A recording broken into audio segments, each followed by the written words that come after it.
Here is the paradox nobody wants to say out loud. The United States spent 5 weeks telling the world it had destroyed Iran's radar. It had annihilated its air defenses. It had achieved complete dominance of Iranian skies. President Trump stood at the podium and said, and I quote, "There was not a thing Iran could do to stop American aircraft.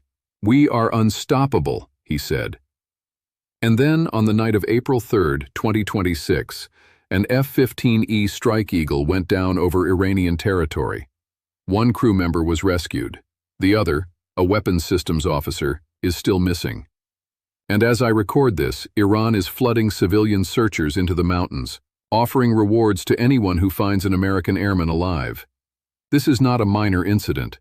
This is the moment the narrative broke. I've studied the mechanics of air warfare and deterrence for years. I've tracked every public statement, every Pentagon briefing, every CENTCOM assessment released since Operation Epic Fury began in mid-March. What I found was a growing gap between what officials said and what was actually happening in the skies over southern Iran. Today, that gap became impossible to ignore. Here is what this video is actually about. The downing of this F-15 is not just a military setback. It is a strategic miscalculation, with consequences that could spiral far beyond anything the White House currently wants to admit. And the person who benefits most from what happens next is not in Washington. Let's start with what we actually know, verified by CBS News, NBC News, Axios, and The Washington Post, all citing U.S. officials directly. On the night of April 3rd, an F-15E Strike Eagle, a 2-seat fighter jet made by Boeing, flown by a pilot and a weapons systems officer, was shot down by Iranian forces. Iran published photos of the wreckage. Experts who reviewed those photos confirmed the structural remains are consistent with an F-15. The Islamic Revolutionary Guard Corps claimed the strike. One crew member was recovered by 2 U.S. military helicopters, but during that rescue operation, the helicopter itself was hit by small arms fire, wounding crew members on board. It landed safely. The second crew member, the weapons systems officer, remains unaccounted for. And here is where the sum-zero logic of this conflict becomes crystal clear. Every hour that airman is in Iranian territory, Iran holds all the cards. Tehran is not just searching, it is mobilizing. State television anchors told civilians to capture the pilot. A regional governor offered a public reward. The semi-official Mehr news agency reported that locals were told to shoot them if you see them. Iranian state media circulated video of civilians firing at low-flying U.S. rescue helicopters. This is not improvised. This is a country that understood from the moment that jet went down that one missing American service member is worth more to them as a negotiating asset than any number of destroyed radar stations. Now let's talk about the aircraft itself. The F-15E Strike Eagle is the backbone of U.S. tactical air operations. The 48th Fighter Wing, the Liberty Wing, normally based at RAF Lakenheath in England, has been at the center of Operation Epic Fury since it began. According to CBS News, the U.S. military had already lost at least 16 MQ-9 Reaper drones over Iran since the war began. 3 F-15s were previously lost to friendly fire early in the conflict. This is the first confirmed loss to enemy fire. That distinction matters enormously, because the entire strategic justification for this campaign rested on the claim that Iran could not touch American aircraft. CENTCOM Commander Admiral Brad Cooper said, on Thursday, the day before this jet went down, and I quote, "We don't see their aircraft flying, and their air and missile defense systems have largely been destroyed." 24 hours later, an F-15E was wreckage on Iranian soil. So how did this happen? What did Iran use?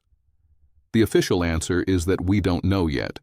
What we do know, from former U.S. Air Force Colonel Jeffrey Fisher, is that experts had already been concerned. Fisher told Military.com, "After watching the F-15E try to engage the Shahed the other day, I was concerned.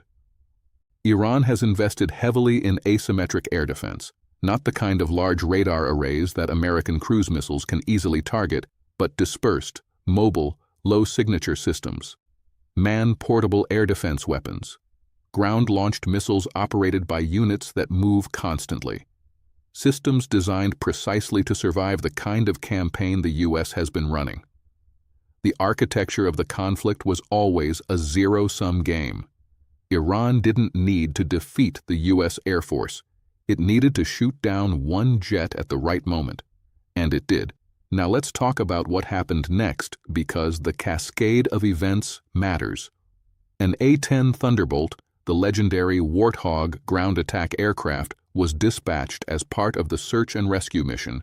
It was hit by Iranian fire. The pilot ejected over the Persian Gulf and was recovered safely. 2 Black Hawk helicopters involved in the same search and rescue operation were also struck by Iranian fire. Both landed safely, their crews unharmed. This is 4 U.S. aircraft affected in less than 24 hours, not from a massive Iranian counteroffensive, from a country that, according to official U.S. statements, had been effectively neutralized, and now the missing weapons systems officer is somewhere in the mountains of southern Iran. The governor of Kogaluye and Boyar Ahmad province denied reports that he had been captured, but also called American claims of a successful rescue a tactic of the enemy. Iranian state media said the search had so far been unsuccessful. Brian Stern, a U.S. Special Forces veteran who now runs a conflict rescue operation, told CNN that the mission is very dangerous and more complex than anything on television, because getting aircraft into that airspace means running the same gauntlet that just destroyed 4 American planes. And surrounding all of this, Russia's nuclear company Rosatom announced it was evacuating nearly 200 personnel from Iran's Bushehr nuclear plant. An airstrike had already damaged a building near that facility. Washington faces 3 options right now, and none of them are clean. Option 1. Escalate further, targeting the infrastructure Trump has threatened, bridges, power plants, to force Iran to yield. The cost? This almost certainly violates international humanitarian law under the Geneva Conventions. It guarantees international isolation, and it does nothing to bring the missing airman home faster. In fact, it may guarantee he never comes home. Option 2. De-escalate quietly, open a back channel, and negotiate for the weapons systems officer's return. The cost? It confirms that shooting down an American aircraft produces results. It validates Iran's strategy. It sets a precedent for every adversary watching. Option 3. Continue the current campaign while racing to find the crew member before Iran does. The cost? Time. And time right now is entirely on Iran's side. Scenario 1. U.S. forces find and rescue the crew member in the next 48 hours. The administration declares success. The news cycle moves on. The strategic questions remain unanswered, but politically, the crisis is contained. Scenario 2. Iran captures the airman alive. This transforms the entire conflict. A prisoner of war on Iranian soil is not a military problem. It is a diplomatic crisis, a media crisis, and a domestic political crisis simultaneously. It becomes the story, potentially for months. Scenario 3. The crew member is killed, whether in the crash, in the search, or afterward. The pressure on Trump to escalate massively increases. Congress, which has so far been broadly supportive, faces a much harder conversation. Senator Graham has already said he totally supports targeting energy infrastructure if Iran doesn't reopen the Strait of Hormuz by April 6th. Scenario 4. A negotiated pause. Iran has already signaled it will allow vessels carrying essential goods through the Strait of Hormuz. That is a small opening. Whether anyone in Washington uses it, or even wants to, is the question. You came to this video because you want to understand what is actually happening. Not the version that gets announced at press conferences, but the version that shapes the next 6 months. Here is what I want you to carry with you. An American service member is missing in enemy territory right now. That is not an abstraction.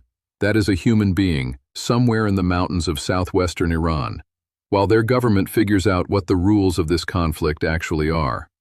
And the alarm I feel, and that I think you should feel, is not just about this person. It's about the gap between what power claims and what power can actually do. When a superpower declares total air dominance and then loses 4 aircraft in 24 hours, something is wrong with the map. And when you're operating from a wrong map, every next decision compounds the error. This conflict was sold as one that would end shortly. That was the word used from the White House podium. That was the word used from the White House podium. But Iran is the size of Vietnam, Iraq, and Afghanistan combined. Former Marine fighter pilot Amy McGrath said it directly. "I don't see a way out right now for the United States that's easy." The calculation was wrong, and now someone is paying for it. Let me bring this together in 6 points. 1. The U.S. F-15E Strike Eagle was shot down by Iranian forces on April 3rd, the first confirmed enemy air kill of the conflict. 2. 1 crew member was rescued. 1 weapons systems officer remains missing as of this recording. 3. 4 U.S. aircraft were affected in 24 hours, including during rescue operations. 4. Iran is actively hunting the missing airmen and has mobilized civilians with rewards. 5. This directly contradicts 5 weeks of official claims about U.S. air dominance.